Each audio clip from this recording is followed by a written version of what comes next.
Hello ji, this is Basit Shahbaz and you are watching unplugged mike. Social media के ऊपर एक ऐसे जर्नलिस्ट जिनकी आज पॉलिटिकल पार्टी है और दूसरे ऐसे लोग और जर्नलिस्ट जो एक सोशल मीडिया प्लेटफॉर्म और एक पार्टी के प्लेटफॉर्म के लिए काम करते हैं, ऐसा तासुर सोशल मीडिया पे दिया जाता है।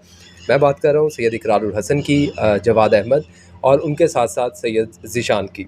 ये सारा वाक़या और माजरा क्या था, इसके ऊपर बाकी जो एनालिस्ट हैं वो लोग क्या सोचते हैं, जो जर्नलिस्ट हैं जिन्होंने इस फील्ड में काम किया है, जिनके पास खबरें होती हैं, वो इस बारे में क्या राय रखते हैं। हमारे साथ एक दफ़ा फिर अशर भाई मौजूद हैं। अशर भाई, बहुत शुक्रिया आपका, और आपका आपको भी बहुत मुबारक हो आपके फेसबुक के लिए भी और आपके सोशल मीडिया के लिए भी। बहुत शुक्रिया भाई।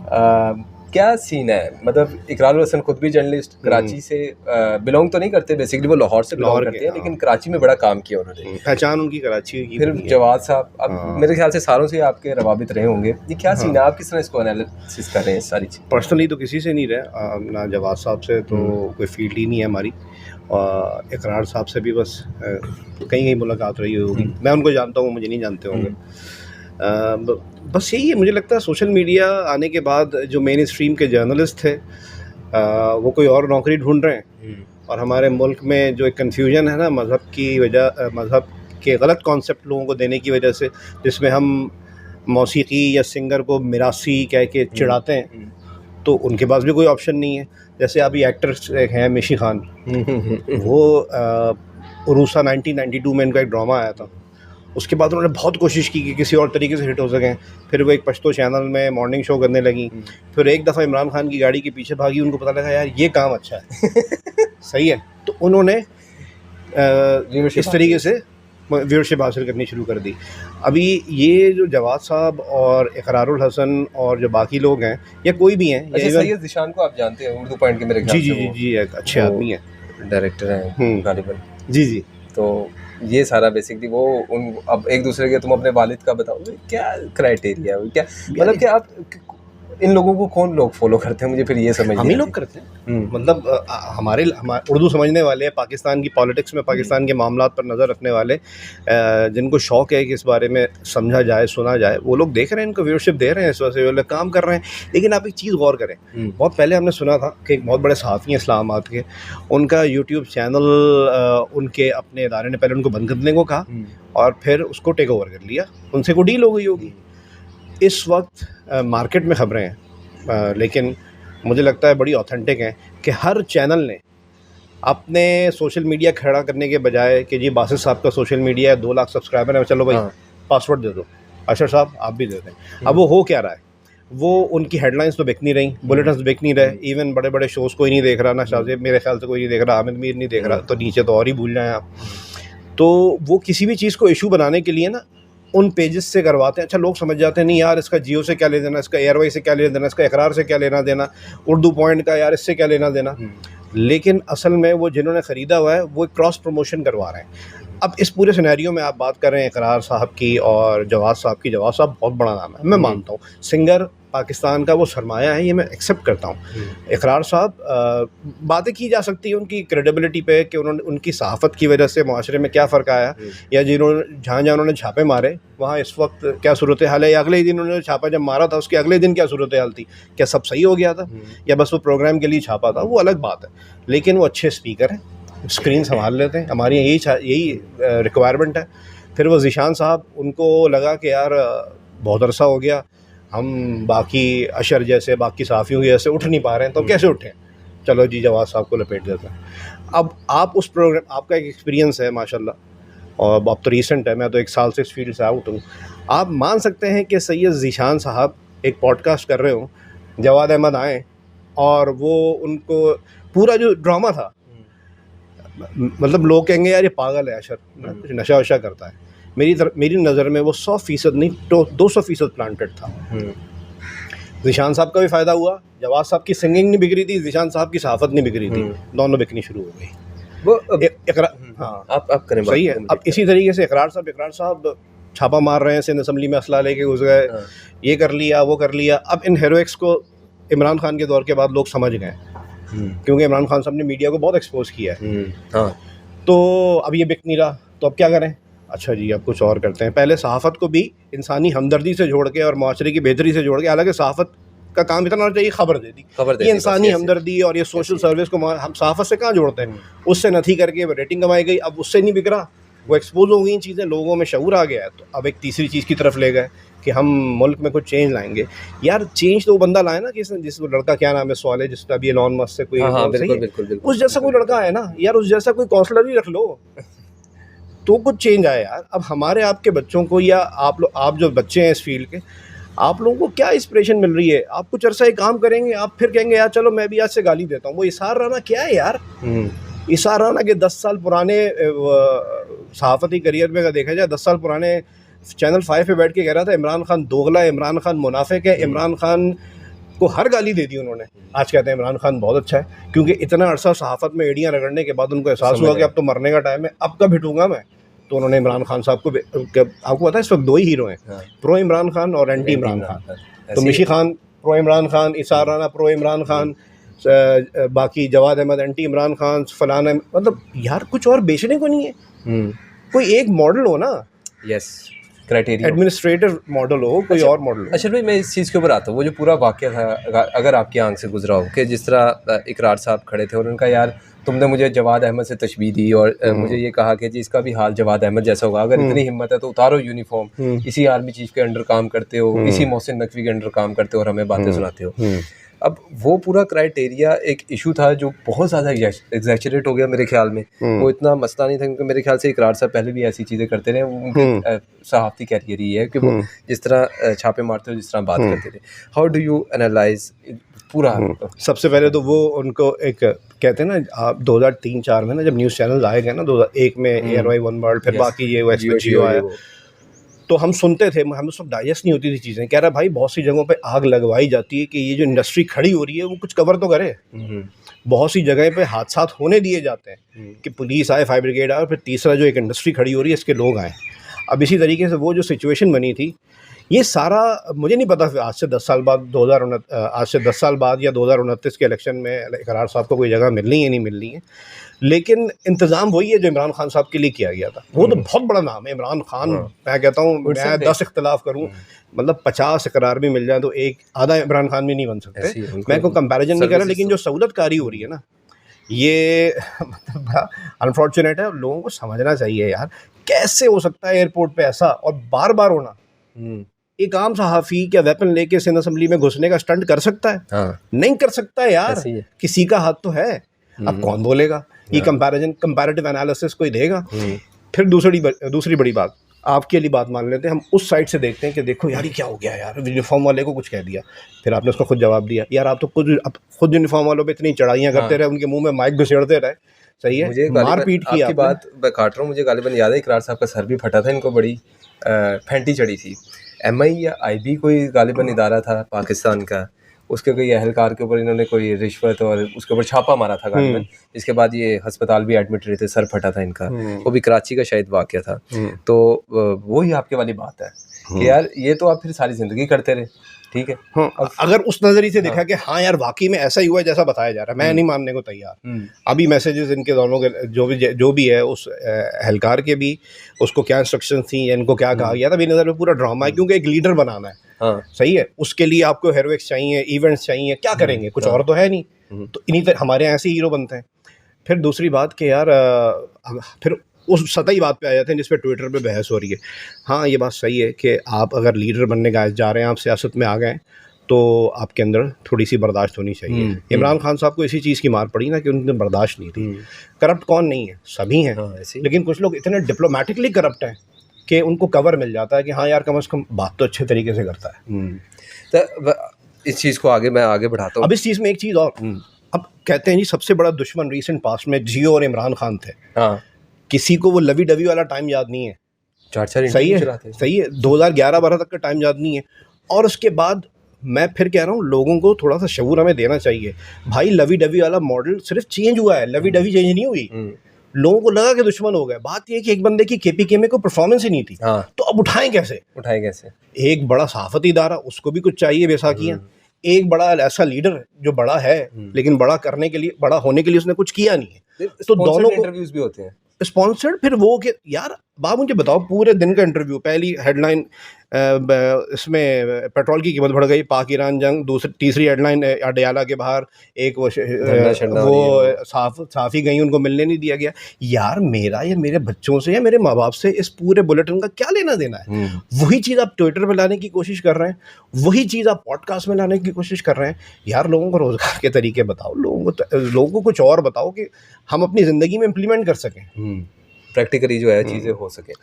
अच्छा, एक इन सारी चीज़ों के अंदर एक चीज़ मैं गालिबन जो मेरा पर्सनल मानना है, ये चीज़ जवाद अहमद साहब की पार्टी है, बराबरी पार्टी, और गालिबन 2-4 साल से वो सोशलिस्ट पार्टी अपने आप को कहते हैं। एक सहाफ़ी हैं, वो दुनिया ग्रुप से ताल्लुक़ रखते हैं, बाहर मियाँ नवाज शरीफ को नून लीग को कवर करते थे। मुझे उनका नाम गोंदल साहब, सॉरी समझ गया। हाँ, वो उमर दराज गोंदल की बात नहीं, उमर दराज गोंदल साहब नहीं, वो तो प्रो पीटीआई हैं। हाँ। तो वो सलीम भट्ट साहब के शो में सिटी 42 पे बैठे हुए थे बेनाम सरकार में। पिछले दिनों कल फिर लड़ाई हुई है, तो जवाद साहब ने कहा फैंटी लगनी चाहिए। वो सिटी 24 के हैं। हाँ, समझ गया। हाँ। तो वो उन्होंने कहा आप पे तो मुकदमा होना चाहिए, आप तशद्दुद प्रमोट करें। मेरे पास ना अशरफ भाई पॉडकास्ट के लिए डॉक्टर साहब आए। डॉक्टर साहब ने मेरे से पूछा, डॉक्टर मारिस जान की बात करो। उन्होंने कहा यार बासित एक बात तो बताओ, तुम इंडिया में काम करते हो, ये जवाद को क्या हो गया है यार?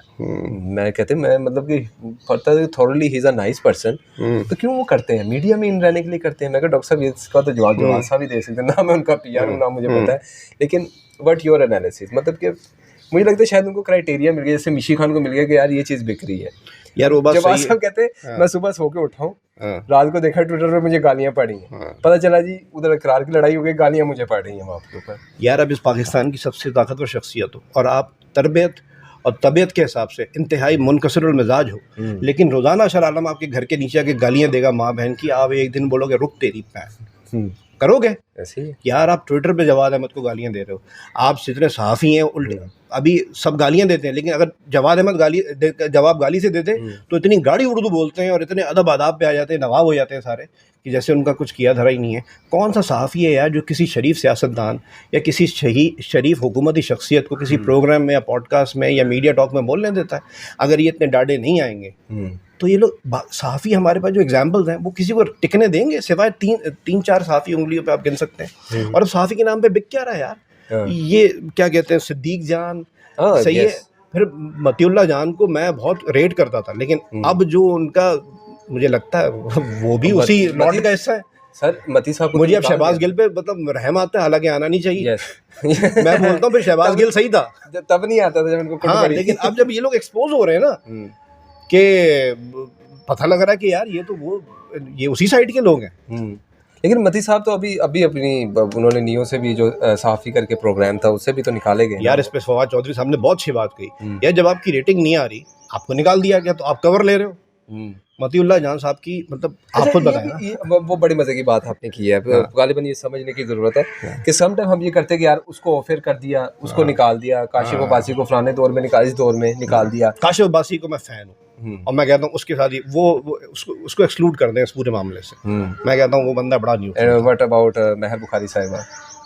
महर बुखारी वो किसी उस दौड़ में नहीं है ना, वो वाइफ है तो क्या हुआ यार? मतलब बड़े सहाफ़ियों की दौड़ मैं कोई नहीं होता, एज अ व्यूअर कह रहा हूँ मैं, एज अ जर्नलिस्ट नहीं कह रहा, एज अ व्यूअर कह रहा हूँ। मेरे लिए महर बुखारी मैंने कभी नहीं देखा। जर्नलिस्ट, फीमेल जर्नलिस्ट को थोड़ा सा हट जाएगा टॉपिक, लेकिन फीमेल जर्नलिस्ट को what do you rate? She is a nice journalist और शी इज़ अ नाइस। मैं ऑनेस्टली मैं इतना अंधा हूँ, इतना बहरा हूँ, इतना नाअहल हूँ, मैंने उनका आज तक एक प्रोग्राम नहीं देखा।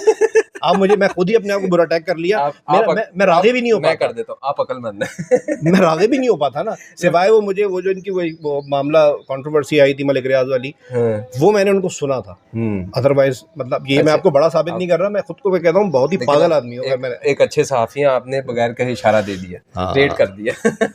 मैं बहुत लोग अंडर रेट हुए, यानी कि मारिया मेमन को इस वक्त पाकिस्तान, मेरी नज़र में पाकिस्तान की नंबर 1 फीमेल जर्नलिस्ट होना चाहिए, लेकिन वो तरीके से जर्नलिज्म कर रही है, उसको ऊपर ही नहीं आने दिया जाएगा। हाँ, मतलब नाम है उसका, लेकिन इस वक्त नंबर 1 होना चाहिए। उसके आगे क्या जवाद अहमद गाली देगा? नहीं देगा यार। लेकिन जब आप करोगे मतीउल्लाह जान वो सिद्दीक जान वाली हरकतें करोगे, और दूसरे कौन है मुझे नाम याद नहीं आ रहा, बेचारा सिद्दीक जान का नाम बार-बार आ रहा है, सही है, बाकी वाली हरकतें करोगे। अब मारिया मेमन की शख्सियत ऐसी है, उसकी बात करने का अंदाज ऐसा है कि जवाद अहमद कभी भी बदतमीजी नहीं कर सकता।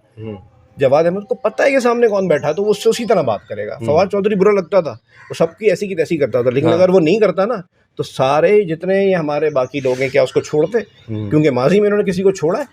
अब अशर भाई बीच में ये चीज़ भी आ जाती है ना कि जवाद साहब ये कहते हैं कि शायद आप इस बात को माने या ना माने कि जो पीटीआई वर्कर है, सपोर्टर है, ये जो सोशल मीडिया पे कीबोर्ड वॉरियर बैठा है इस वक्त, जो ब्रिगेड है एक, जिसको वो बदतमीज़ ब्रिगेड और ये वो भी, और इस तरह के, मैं इस चीज़ से टर्म के हक में नहीं जो वो पीटीआई वर्कर के लिए यूज़ करते हैं, यूथिया टाइप टर्म नहीं होनी चाहिए। लेकिन अब दूसरी तरफ आप ये भी तो देखें ना कि यही पीटीआई वर्कर हैं, जियो की भी एक कौन थी, राबिया नम थी गालिबन, जिनको हरासमेंट का सामना करना पड़ा था, और नहीं सना जो भी थी गालिबन, मुझे मैं भी नहीं देखता, मैं भी इतना नाहल हूँ कि मैं भी फीमेल एंकर नहीं देखता तो गालिबन अब ये भी तो देखना कि एक अवामी रवैया भी तो आता है ना उसके ऊपर, मतलब कि पीटीआई वर्कर भी तो यही चीज़ें कर रहा है ना बैठ के।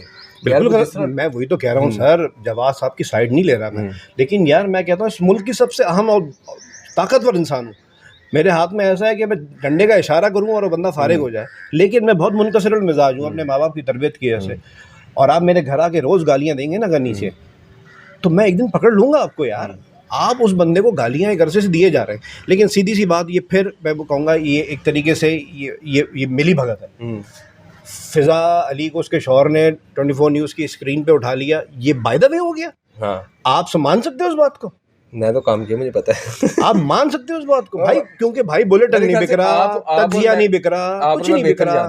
अब फिर कैमरा का नोटिस हुआ, सफीना खान और अबरारुल हक का फड्डा हो गया, ये ऑर्गेनिक था ना, सफीना खान को कोई देख रहा है ना अबरारुल हक के गाने अब कोई सुनता है, दोनों की वाह हो गई।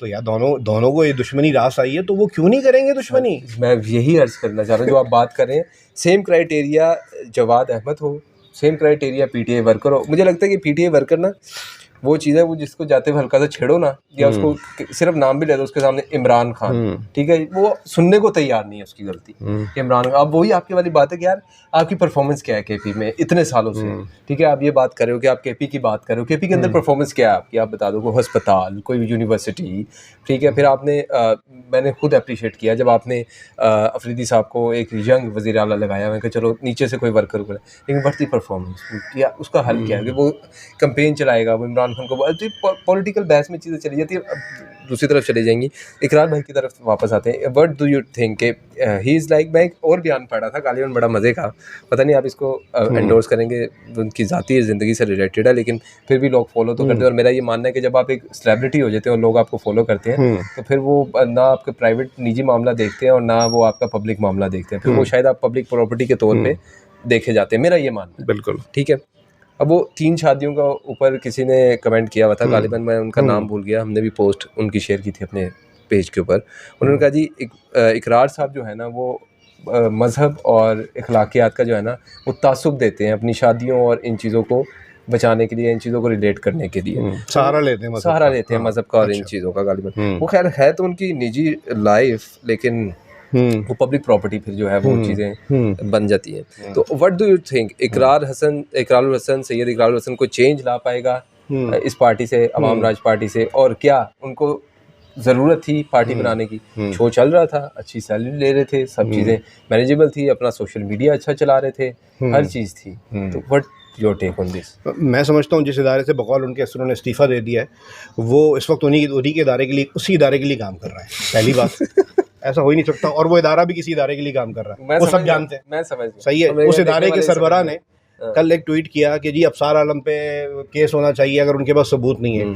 यार आपको तो आज़ादी इज़हार राय को सपोर्ट करना चाहिए। आप एक सहाफ़ती इदारे के सरबराह, जो इकरार साहब का साबिक इदारा है, उसका एक सरबराह कह रहा है कि जी अफसार आलम पे वन कॉन्स्टिट्यूशन एवेन्यू जो पॉडकास्ट किया, तो वही बात दूसरी चलें, आप वो कह रहे हैं उनकी ज़ाती ज़िंदगी, यह ज़ाती ज़िंदगी में कम से कम ऐसा तो नहीं है। इस वक्त 2-3 बड़े सहाफ़ी मैं ऐसे बता दूं आपको, आप भी जानते हैं, उनमें से एक सहाफ़ी ने अपनी टीम की खातून के साथ इंतहाई बदतमीज़ी से बात की और बद अखलाक जुमले बोले। एक बहुत बड़े चैनल के एक बहुत बड़ा स्क्रीन फेस है, उन्होंने अपनी बेगम को मारा था, वो केस बहुत उठा था। सही है। इतने बड़े बड़े हैरासर जब हैं तो उसमें अगर इकरारुल हसन, जिसमें लाख बुराइयाँ सही, लेकिन वो औरत के सामने यूँ हाथ, चाहे गैर है उसके जो ट्रांसमिशंस में होते हैं, वो अदब से खड़ा होता है, और उसकी 3 बीवियाँ हैं। तो उस पर कम से कम इस तरह के इल्ज़ाम तो नहीं है। हाँ, 3 बीवी वाली बहस हो सकती है, इसमें हमारा सबका जो माशरा है वो बटा हुआ है, 4 बीवियाँ 1 बीवी, वो सही है, अलग बहस है। लेकिन कम से कम यार हरासर तो नहीं है, कम से कम उसने कुटाई तो नहीं मारी किसी की, कम से कम बदतमीजी तो नहीं की। हमारे यहाँ तो बिजनेस मॉडल को फॉलो किया जाता है। तो 3 बीवी वाली बात तो खैर मुझे समझ में नहीं आती, वो ज़ाती मामला तो नहीं कहूँगा, लेकिन मुझे इसमें कोई डिमेरिट भी नज़र नहीं आता कि प्रॉब्लम सही है। अगर वो खुश हैं आपस में तो फिर दैट्स फाइन भाई। हमारे या तो कानूनी तौर पे और मजहबी तौर पे, मैं फिर कहूँगा मज़हब का सहारा मेरा नहीं ख्याल मैंने किसी भी पॉडकास्ट में उनको कहा है कहते हुए कि क्योंकि अल्लाह ताला ने 4 शादियों की इजाज़त दी है तो मैंने की हैं। नहीं, उसने कहीं भी ऐसी कोई बात मेरे ख्याल से नहीं की। वही बात है, तासुर बन जाता है ना, और उसका हकीकत से कोई ताल्लुक नहीं होता। लेकिन फिर भी उनका अगर उनको लीडर बनाया जा रहा है तो उसमें ये अड़चन मेरी नज़र में तो नहीं आ सकती। बन पाएंगे यार, जब सब बन गए ये भी बन जाएंगे। कुछ कर लेंगे, कुछ कर। कराची में कोई चेंज ला सके अपनी सहाफत से, वो अब तो बड़ा अर्सा कराची में।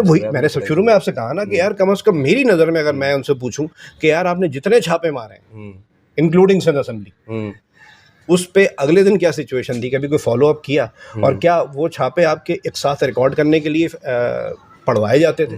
मतलब इतनी सपोर्ट किसी और को हो सकती है? पूरा सिस्टम आपको सपोर्ट कर रहा है। तो अच्छा, जिन चैनल के आप मालिक की बात कर रहे थे, लोग तो यहाँ तक उनके ऊपर इल्जामात, मालिक की बात नहीं कर रहा मैं, उनके डायरेक्टर जो प्रेसिडेंट है अम्माद यूसुफ साहब, उन्होंने कल एक ट्वीट किया, मुझे बड़ा अजीब लगा। मैंने कहा यार आप तो उस इदारे से ताल्लुक रखते हो जिसका काम बोलने का है। मैं कुछ लोगों के साथ बैठा था, एंकर पर्सन ही थे, सीनियर लोग थे आपकी तरह के, तो मैंने कहा यार ये बंदा जिनकी आप बात कर रहे हैं, उन्होंने कहा यार ये बंदा कुकिंग शो चलाने वाला बंदा था, इसको डायरेक्टर आपने उठा के लगा दिया, तो वो फिर किस मेंटालिटी यार ये तो के साथ आप चैनल चलाएंगे? मुझे नहीं वो सही है यार। मैं जियो में क्या था, मैं म्यूजिक करता था, वॉइस ओवर्स करता था, तो आप मुझे बोले यार ऑन स्क्रीन क्यों आ गया, ये क्या बात है? या मेरा बाप मजदूर था, यार तू एंकर कैसे बन गया? ये तो बड़ी बेकार बात है। अगर वो करता है तो सही है, वो संभाल पाया तो सेट कर रहा है, वरना सेट अपने मफाद के खिलाफ जाता है। हाँ, ये भी है, कभी भी नहीं आता। उसने चैनल चला के दिया, हो गया। लेकिन मुझे कल उनकी ट्वीट से इख्तलाफ हुआ कि यार अबसार आलम को आप बिटवीन द लाइन्स कह रहे हो कि यार सही है, सबूत पेश करो वरना इन पे केस होना चाहिए। यार ऐसे तो आप लोगों के चैनल पे 10 चीज़ें हुई हैं, सही है, फिर आपके ऊपर क्यों नहीं हो रहा? और अगर आपको वन कॉन्स्टिट्यूशन एवेन्यू पर अबसार आलम के पॉडकास्ट करने पे तकलीफ है, तो ARY लगूना के बारे में अभी बात हो रही है। तो क्या आप, मैं ये नहीं कहता कि आप उसको आप जवाब दें उसके, लेकिन फिर आपके नाम से जुड़ा हुआ है ना, थोड़ा उस पर बात कर लें। उस पर नहीं बात होगी। मतलब मैं फैसला नहीं कर रहा कि सही हो रहा है गलत हो रहा है, लेकिन कुछ कह रहे हैं लोग, कुछ कह रहे हैं, उस पर बात कर लो ना। ट्विटर है ना, उस पर बात करो, जवाब दे दो उनका। तो ये सारे क्राइटेरिया, इकरार साहब को भी उसका जवाब देना चाहिए ARY लगूना का। इकरार साहब का साबिक इदारा, और इकरार साहब ARY लगूना के 10 इवेंट्स में होस्ट कर चुके हैं, और वो कोई छोटे आदमी नहीं। नहीं, ये क्या बात हुई यार, मतलब यही तो होता है ना। अब छोड़ चुके। मैं करार साहब नहीं कह रहा, मैं भी नहीं कह रहा इकरार साहब को वो बात, लेकिन कम से कम अवामी मसला है ना। इतने अवामी मसलों में आप बात करते हैं कराची के, ARY लगूना एक कराची का मसला, ओवरसीज पाकिस्तान का इतना बड़ा मसला है, कराची की जमीन पर ही है ना ARY लगूना। मैं नहीं कह रहा कि कुछ हो गया, लेकिन कुछ कह रहे हैं लोग, सुन लो ना यार, उसका यह जवाब दे दो। थैंक यू सो मच अशर भाई, आपके साथ एक जब भी नशिस्त होती है मेरी नॉलेज में बड़ा इजाफा होता है। नहीं, थैंक यू सो मच आपकी कीमती वक्त का। नाज़रीन, आज के पॉडकास्ट से फिलवक्त इतना ही। आपसे मुलाकात होगी अगले पॉडकास्ट में, तब तक की इजाज़त दीजिए। अल्लाह हाफिज़।